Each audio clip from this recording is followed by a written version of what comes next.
Today I'm driving the 2017 Chrysler Pacifica, and I was a huge fan of the 2016 model. Plus, this got a perfect 5 out of 5 from Car and Driver, so I was pretty excited to take this one for a spin. There are 5 different models of the Pacifica right now. This is the LX, which MSRPs for about $28,500.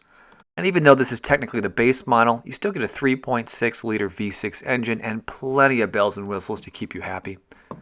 Out on the road, you'll get about 18 miles to the gallon in the city and 28 on the highway, though I bet if you drive a little bit more conservatively, you can beat those numbers pretty easily. But if you're in the market for a minivan, you probably care most about the interior, so let's jump inside and take a look. I have driven a lot of minivans, and I can honestly say this is the best looking interior that I have come across. And it's really the center console that impresses me the most. You get a fantastic touchscreen with the Pacifica. It is gorgeous, and it looks just like an iPad with a Retina display. And the rest of the features are just really nicely incorporated into that center console. And in the back, you get a lot of space. This is with all the seats collapsed, and I'll show you how to do that later on in the video. But I just want to point out that this is a very large space back here. You also get 2 really nice and very comfortable captain's chairs. Here's one of them. The other one is collapsed in this shot. And in the very back, you get a bench-style seat that seats up to 3. In addition to a lot of space, you also get a lot of really fun tech features with the Pacifica. Slightly below and next to the steering wheel, you get a push-button start. And then just to the right to that, you get a twist-dial knob for your gear shift, along with an electronic parking brake that's in the form of just a button. When I came across this dial thing the first time with the 2016 Pacifica, I didn't like it at first, but after you drive this minivan for a while, you really realize that having this dial makes things a lot more comfortable. Let me give you a quick example of what I'm talking about. If you have the minivan in park and you have the parking brake engaged, as long as you put your foot on the brake pedal, as soon as you shift the car to drive, the parking brake automatically disengages for you. Another feature I love is that both side mirrors come with blindside detection. You see that right here, this little triangle. So when a car drives in your blind spot, either on the left or the right side of the vehicle, the triangle illuminates to let you know that a car is in your blind spot. I freaking love this, and I am not going to buy a car in the future that doesn't have blindside detection. And like most vehicles now, there are buttons on the steering wheel that help you sort of interact with the entertainment and the heads-up display that's located right between the speedometer and the RPMs. The display here is really nothing to get excited about, but it is nice that you can cycle through a bunch of different screens to give you information on both the vehicle, what's playing over the entertainment system, and some other basic features. So that screen is pretty functional, but what's really nice is this center display. I've already gushed over this thing enough, but I just don't think you understand how really crisp and clean this looks, especially when you compare it to a lot of other vehicles in this class. I really like how large the display is and how there are dedicated buttons on the bottom that help you quickly shift to each menu and find really fast what you're looking for. And another added bonus, because the display is so nice, I actually found myself using the navigation in the vehicle as opposed to what I usually do, which is use my cell phone.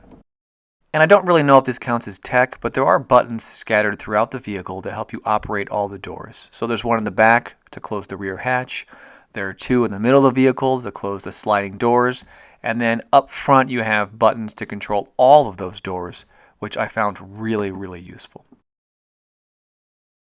Alright, now let's jump to storage, because this is really something that I'm pretty excited about. The Chrysler Pacifica has quite a bit of it. Let's start with the back. Let's open up the back door and take a look at what it looks like if the seats are still up in the passenger setting. As you can see, there's still plenty of room back here for you to stack your groceries and suitcases and all of that. But if you choose to, you can fold these 2 back seats down pretty easily. I'm going to do this unedited. This is my first attempt at doing this on the 2017, and you'll see that it's really pretty easy. You just pull these bands, and then the seats just kind of fall down right into the back of the vehicle. You can see it right here. They just kind of collapse really gently and then fold all on their own. Honestly, with a little bit of practice, I bet you could do this completely one-handed, holding on to like a kid or a suitcase or something. So getting the captain's chairs in the middle of the collapse is a little bit more involved, but it's also not bad at all. So let me walk you through the steps that you have to take to get these things to disappear. The first thing you have to do is push the front seats up all the way to make room for those captain's chairs to sort of collapse down.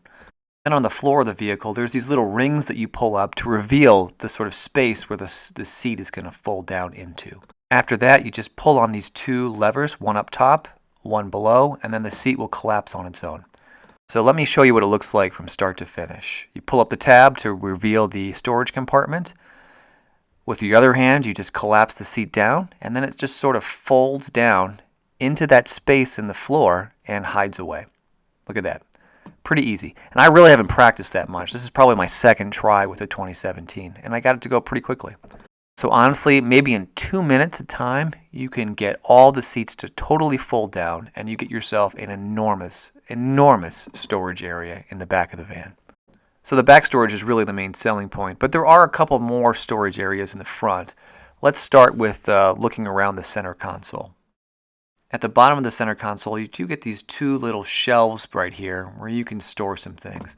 I found this to be a pretty good place to store my cell phone, but not perfect because the phone does stick out a little bit, and if you brake hard or accelerate, you might end up with your phone on the floor.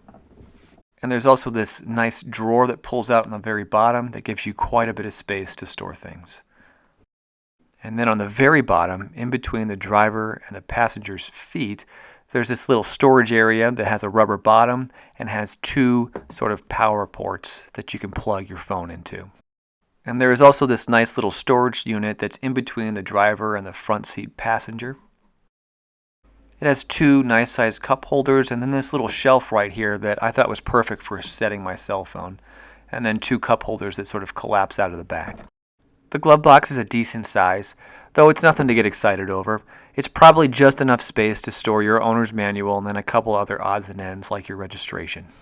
And then up top, next to the buttons that control all the doors of the vehicle, you get a nice size space for your sunglasses, and then a fold-down mirror that allows you to look into the back of the vehicle while you're driving. So all that storage space is great, but if I'm going to be completely honest, I'm a little disappointed that Chrysler didn't take advantage of this very large space on the dash. Some of the other vehicles that I've driven, the minivans I'm talking about, have like sort of a little storage space, a little shelf right here, where you can stick stuff, like your cell phone or your toll pass or some other odds and ends. And I really wish Chrysler had followed suit. But it's a minor criticism, because this really is a really nice vehicle. So let's switch gears a little bit and let's talk about overall comfort of driving this vehicle. The driver's seat has electronic controls, including lumbar support, but just note that the passenger seat does not have electronic controls. It's fully manual. And the climate controls are very nice. It's split between having to go through the touchscreen or having dedicated buttons down here to control things. For example, there are heated seats, but you have to go through one of the menus on the touchscreen to access that option. You can also adjust the climate completely through the touchscreen, or there are also dedicated buttons below that allow you to do the same. If you do use the buttons below, you do get pop-up windows on the touchscreen that sort of let you know exactly what's being changed. And that's pretty nice. And here's just one more close-up of those controls. As you can see, they're pretty easy to operate. And you also get similar controls here in the back. It's in the center, right above the captain's chair. So you get this nice digital readout that allows you to control the temperature and the fan in the back. This is actually pretty nice. I haven't seen anything like this in any of the other minivans that I've driven lately. I think it's also worth mentioning that the seats in the back are pretty comfortable. I'm about 6 feet tall, and I easily fit into these chairs. The captain's chairs are very comfortable. I had plenty of leg room, even though the passenger seat in the front was pushed back quite a ways.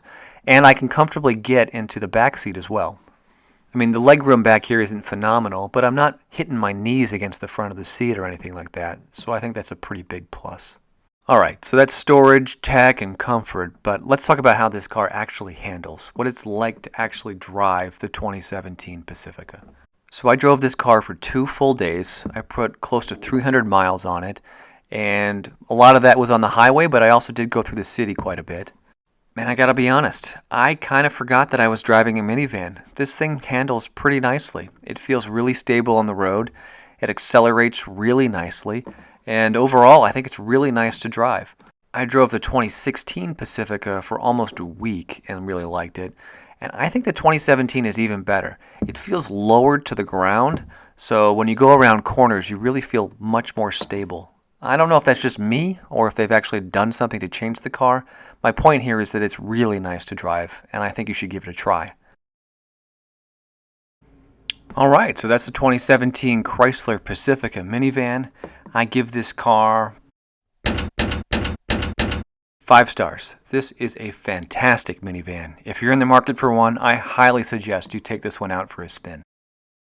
Alright, so that's it. Thank you so much for watching, and I hope you join me next time when I review the 2017 Dodge Journey.